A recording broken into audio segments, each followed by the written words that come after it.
चंद्रपूर शहर म्हणजे गोंड साम्राज्याची पुरातन राजधानी। या शहरातील हेमाडपंथी शैलीतील अनेक मंदिरे व वास्तू गतकाळाची आठवण देत असतात।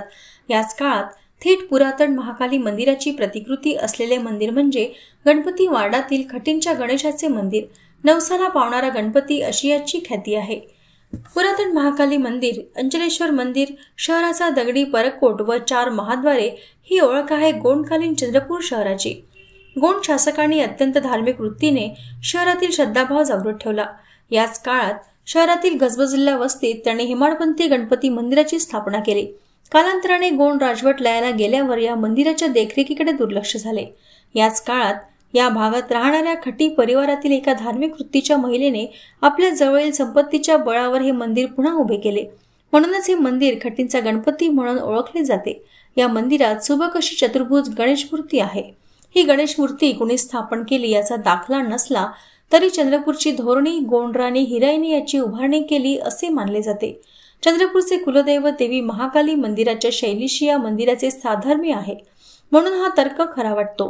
गेली अनेक वर्षे संकष्टी चतुर्थी असो वा गणेशोत्सव, अनेक धार्मिक कार्यक्रम मंदिरात उत्साहाने साजरे केले जातात। बैठ्या शैलीचे हे मंदिर आज नव्या रूपात दिसते। गणेश भक्तांच्या हाकेला साथ देणारा गणपती अशी ही याची ख्याती आहे। सध्या गणेशोत्सवानिमित्त हजारो प्रकाशमाळांनी मंदिर लखलखले आहे। या मंदिरातील विलोभनीय गणेश मूर्ती रुपेरी अलंकारात खुलून दिसते। या भागातील प्रत्येक शुभकार्य खटींच्या गणेशाला स्मरून सुरू केले जाते।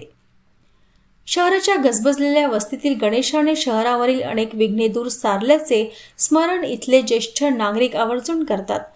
गणेशोत्सवाची धामधूम व भक्तांचा राबता यामुळे सध्या बापांच्या दर्शनाची खटींच्या गणेश मंदिरात रीघ लागली आहे। विघ्नहर्ता गणेश आपला पाठीराखा असल्याचे भक्त आवर्जून नमूद करतात। मनोज तपास काय स्टोरी आहे या मंदिराची? स्टोरी अशी म्हणजे हे गोंडकालीन मंदिर आहे। गोंडकालीन मंदिर असल्यामुळे जेव्हा त्या राजाने हे मंदिराचं बांधकाम केलं, ते बांधकाम अधुरे अवस्थेत होतं। त्याच्यानंतर हे बांधकाम राणी हिराई हिने आपल्या हाती घेतलं आणि मंदिराचं बांधकाम सुरू केलं।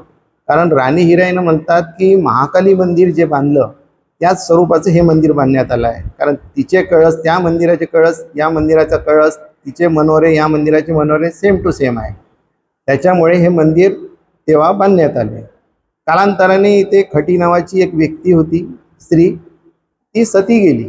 तिचे जे धनदौलत होतं त्यावेळेस या स्वरूपाचं असेल त्या मंदिराला मिळालं आणि मंदिराला मिळाल्यानंतर त्याच्यात ते डागडुगी मंदिराची करण्यात आली। पण पैसा अपुरा असल्यामुळे नंतर अने नावाचा एक भट येतं पुजारी म्हणून आला, पण मिळकत नसल्यामुळे तो पण पुजारी इथून निघून गेला। नंतर गुरे जनावरं इथं बसायचे न सगळे घाण करायची। त्याच्यानंतर वार्डातल्या लोकांनी एक असा ठराव प्रस्ताव केला की या मंदिराचा आपण जीर्णोद्धार करायचा। इथे एक वाचनालय खोललं। वाचनालय खोलल्यानंतर हळूहळू त्या मंदिराचा जीर्णोद्धार होत गेला।